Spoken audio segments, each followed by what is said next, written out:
Pemirsa, kita awali berita yang pertama. Kepolisian Resort Kota Lubuk Linggau dalam waktu dekat akan melakukan vaksinasi COVID-19. Sasarannya anak-anak usia 5-11 tahun. Saat ini pihak Polres masih menunggu datangnya stok vaksin Sinovac.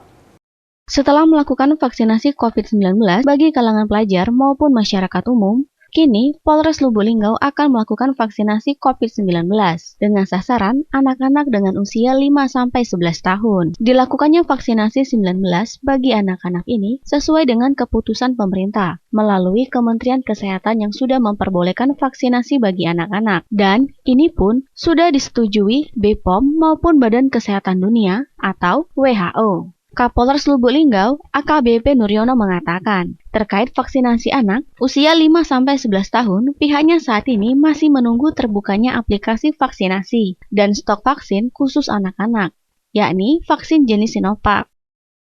Sedang menunggu nanti kalau aplikasinya sudah terbuka, tentunya pasti akan kita laksanakan untuk anak-anak.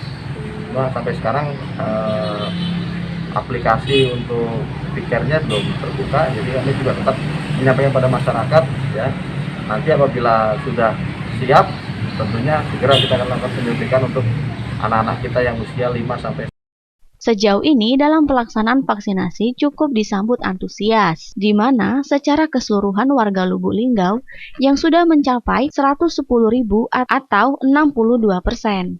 Rajab Silampari TV melaporkan.